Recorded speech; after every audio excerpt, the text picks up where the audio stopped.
Hello everyone, NCERT Hindi medium में आप सभी का स्वागत है। आज हम अध्याय 7 प्रकृति में ऊष्मा का स्थानांतरण से संबंधित प्रश्न उत्तर पर चर्चा करेंगे।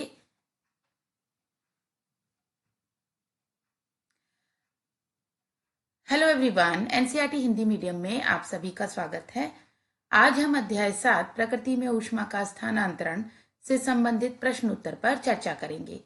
आइए और अधिक सीखें।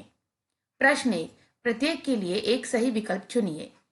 नंबर 1, आपके पिताजी ने एक सॉस पैन खरीदा जो दो भिन्न पदार्थों क एवं ख से बना है, जैसा कि चित्र 7.14 में दर्शाया गया।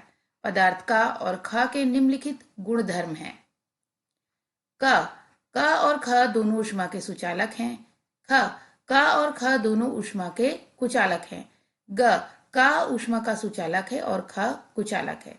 क ऊष्मा का कुचालक है और ख सुचालक है। तो इसका उत्तर होगा ग। ग सही इसका विकल्प है। तो बच्चों ये इसलिए है जैसे कि क ऊष्मा का सुचालक, क्योंकि इस जगह पर खाना बनेगा तो ये ऊष्मा का सुचालक है। ख कुचालक, क्योंकि यहां से हमें इसको पकड़कर गैस पर से उतारना है, रखना है ताकि ये हिस्सा गर्म ना हो, तो ये कुचालक है। चलते हैं। एक धूम्र संसूचक यंत्र वह यंत्र है जो धुएं का पता लगाता है और अलार्म बजा देता है। मान लीजिए आप अपने कमरे में एक धूम्र संसूचक यंत्र लगा रहे हैं। इस यंत्र को लगाने का सबसे उपयुक्त स्थान होगा फर्श के पास, दीवार के मध्य, छत पर, कमरे में कहीं पर भी। सही विकल्प है छत पर, क्योंकि धुआं ऊपर की ओर उड़ता है, तो छत पर लगाना उचित रहेगा। आइए अगला देखते हैं। प्रश्न 2, एक दुकानदार आपको एक गिलास में ठंडी लस्सी देता है। संयोगवश गिलास में एक छोटा सा रिसाव है। आपको दुकानदार एक और गिलास देता है ताकि आप रिसाव वाला गिलास उसमें रख लें। क्या यह व्यवस्था आपकी लस्सी को अधिक देर तक ठंडा रखने में सहायता कर सकती है? व्याख्या कीजिए। उत्तर, हाँ, दोनों गिलासों के मध्य हवा होती है। देखिए बच्चों, जब दूसरा गिलास रख दिया गया तो दोनों के बीच में जो हवा है वो उसी में फंस जाती है। दो गिलासों के कारण यह ऊष्मारोधी का काम करता है। इससे आसपास के वातावरण से ठंडी लस्सी तक ऊष्मा का स्थानांतरण धीमा हो जाता है, क्योंकि बीच में हवा है दोनों गिलासों के, जिससे लस्सी अधिक देर तक ठंडी रहती है। आइए प्रश्न 3 करते हैं। कारण सहित बताइए कि निम्नलिखित कथन सत्य हैं अथवा असत्य। का ठोस में ऊष्मा का स्थानांतरण संवहन द्वारा होता है। यह कथन असत्य है। सही उत्तर है ठोसों में ऊष्मा स्थानांतरण मुख्यतः चालन द्वारा होता है।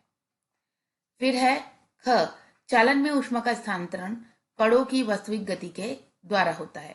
ये बिल्कुल सत्य है। गा, मृदा की सतह वाले क्षेत्रों से बालू की सतह वाले क्षेत्रों की तुलना में जल का रिसाव अधिक होता है। ये असत्य है, क्योंकि मृदा की सतह वाले क्षेत्रों से बालू की सतह वाले क्षेत्रों की तुलना में जल का रिसाव कम होता है। देखिए असत्य। अगला है घ, स्थल से समुद्र की ओर ठंडी हवा के गमन को स्थल समीर कहते हैं। ये बिल्कुल सत्य है। आइए प्रश्न 4 पे चलते हैं। किसी पात्र में रखे बर्फ के टुकड़े कुछ समय पश्चात पिघलकर जल बन जाते हैं। इस रूपांतरण के लिए बर्फ के टुकड़ों को ऊष्मा कहाँ से प्राप्त होती है? उत्तर, बर्फ के टुकड़े अपने आसपास की हवा से गर्मी अवशोषित करते हैं, जिस कारण बर्फ के टुकड़े पिघलकर जल बन जाते हैं। प्रश्न 5, एक अगरबत्ती को नीचे की दिशा में उल्टा करके लगाया गया है। इस अगरबत्ती से निकलने वाला धुआं किस दिशा में जाएगा? एक चित्र बनाकर धुएं की गति की दिशा को दर्शाइए। उत्तर, अगरबत्ती का धुआं ऊपर की ओर उठेगा, क्योंकि धुआं गर्म गैसों से बना होता है जो ठंडी हवा से कम घनी होती हैं और संवहन के कारण ऊपर उठती हैं।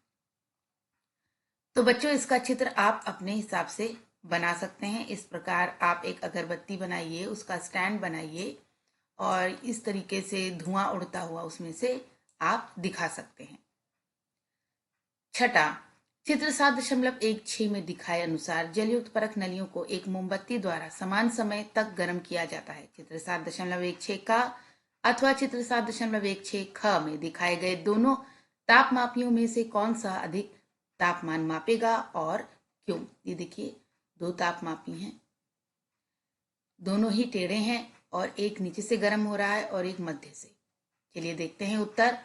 चित्र 7.16 ख में दिखाई गई तापमापी पूरे पानी में तापमान को तेजी से मापेगा, क्योंकि नीचे से गर्म करने पर संवहन धाराएं उत्पन्न होती हैं जो पानी को तेजी से प्रसारित और गर्म करती हैं। प्रश्न 7, गर्म जलवायु वाले क्षेत्रों में घरों की बाहरी दीवारों को खोखली ईंटों द्वारा क्यों बनाया जाता है? खोखली ईंटों के अंदर फंसी हवा एक कुचालक का काम करती है। इससे बाहर की गर्मी से ऊष्मा का स्थानांतरण कम हो जाता है, जिससे घर ठंडा रहता है। अब प्रश्न 8, जल के बड़े निकायों की उपस्थिति किस प्रकार आसपास के क्षेत्रों में तापमान को अधिक बढ़ने से रोकती है, समझाइए। उत्तर, जल जमीन की तुलना में धीरे धीरे गर्म और ठंडा होता है। दिन में जल ऊष्मा को अवशोषित करता है, जिससे तटीय क्षेत्र ठंडे रहते हैं। रात में यह धीरे धीरे ऊष्मा छोड़ता है, जिससे तटीय क्षेत्र अंतर्देशीय क्षेत्रों की तुलना में गर्म रहते हैं, जिससे तापमान संतुलित रहता है। प्रश्न 9, व्याख्या कीजिए कि किस प्रकार जल पृथ्वी की सतह के नीचे की ओर रिसता है और भौम जल के रूप में संग्रहित होता है। उत्तर, पृथ्वी की सतह के नीचे की ओर जल चट्टान के कड़ों के बीच की जगहों से जमीन में रिसता है। यह नीचे की ओर तब तक रिसता रहता है जब तक कि यह संतृप्त परतों, जिन्हें जलभृत कहते हैं, में इन जगहों को भर नहीं देता, जहां यह भौम जल के रूप में जमा हो जाता है। प्रश्न 10, जल चक्र पृथ्वी पर जल के पुनः वितरण और पुनः भरण में सहायता करता है। इस कथन की पुष्टि कीजिए। उत्तर, जल चक्र में वाष्पीकरण, संघनन और वर्षण शामिल है।